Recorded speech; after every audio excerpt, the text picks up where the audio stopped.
Salut la Daronie. Chaque semaine, la question d'un parent en galère et Slate vous répond avec l'aide d'un ou d'une experte pour tenter de vous accompagner au mieux dans votre job de daron. En France, une personne sur 6 souffre de troubles du comportement alimentaire d'après la Fédération française anorexie-boulimie et Aria, une petite fille de 8 ans, pourrait bien en faire partie. Aujourd'hui, dans Salut la Daronie, nous allons tenter de répondre aux inquiétudes de la maman d'Aria. Elle constate depuis 2 ans déjà que sa petite fille se lève en douce dans la nuit pour manger des friandises, des gâteaux et autres sucreries. Cette maman s'inquiète d'autant plus qu'elle a souffert de troubles du comportement alimentaire, elle aussi, quand elle était plus jeune. Elle a déjà essayé d'aborder le sujet avec sa fille, mais cela n'a pas fonctionné. Elle se demande donc comment elle pourrait parler à Aria sans la brusquer. Pour aider cette maman, nous avons rencontré Isabelle Sillac, psychologue spécialiste des troubles du comportement alimentaire. Il n'est rien dit sur la famille, sur comment ça se passe chez eux, mais pour le coup, ouais, c'est embêtant. Enfin, c'est inquiétant. C'est-à-dire que si elle fait ça depuis 2 ans, sachant qu'elle a 8 ans, franchement, à 6 ans, avoir ce genre de comportement, c'est assez inquiétant, hein. Elle doit être, angoissée ou se sentir très en insécurité pour avoir ce genre de comportement, cette petite fille. C'est sa manière de gérer son angoisse. Si elle mange en cachette, c'est que c'est forcément qu'il y a des interdits dans cette famille. Normalement, entre guillemets, à cet âge-là, quand on est angoissé, on va voir ses parents, on fait des cauchemars, et puis les parents réconfortent, et puis voilà, quoi. La maman d'Aria s'inquiète car elle aussi a mangé en cachette de ses parents. Si les troubles du comportement alimentaire ne sont pas génétiques, ils peuvent être transmis par les parents malgré eux. Il y a une part, bien sûr, d'acquis, de culture familiale, etc. Ça, bien sûr, ça, on en a parlé.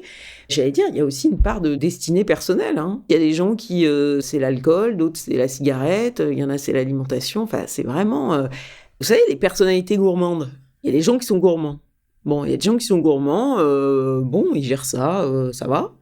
Il y a des gens qui sont addicts. Il y a des personnalités addictes parce qu'ils ont une impulsionnalité forte. C'est les gens, vous savez, dont on dit qu'ils sont entouriens, voilà. Il y a des traits de personnalité, par exemple, chez les anorexiques, c'est par exemple le perfectionnisme. Chez les hyperphagiques, c'est souvent des gens assez insécures. L'alimentation, c'est l'alimentation doudou, quoi. Et puis avec une faible estime d'eux-mêmes, donc quand ils commencent à manger, tout de suite ils se trouvent nuls. Donc il y a la fameuse phrase des hyperphagiques, c'est foutu pour foutu.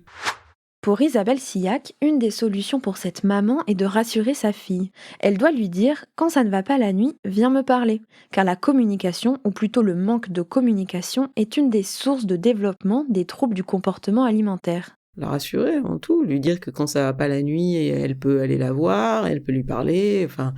Tout ce qui est TCA, tout ce qui passe par la nourriture est en général quelque chose qui ne passe pas par la parole.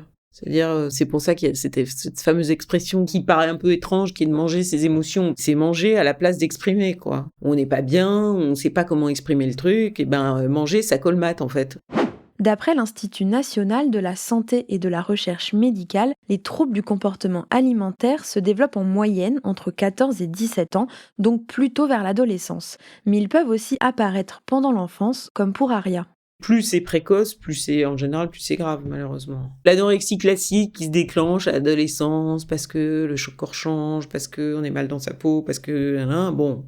ça peut évoluer bien ou mal, hein, mais je veux dire, c'est quand même assez répandu, et puis c'est plus ou moins fort, enfin voilà. Mais après, les tempéraments anorexiques, ils peuvent se repérer relativement jeunes, et quand c'est avant la puberté, c'est embêtant, hein.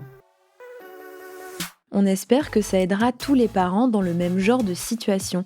Si vous cherchez d'autres informations préventives à ce sujet ou si vous souffrez de troubles du comportement alimentaire, vous pouvez consulter le site internet de la Fédération française anorexie-boulimie ffab.fr. Vous y trouverez des articles et des conseils ainsi qu'un annuaire de spécialistes susceptibles de vous aider.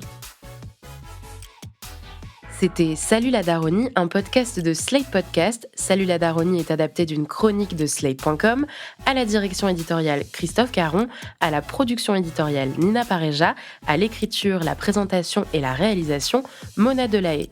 Si vous souhaitez témoigner pour Salut la Daronie, n'hésitez pas à nous écrire à podcast@slate.fr.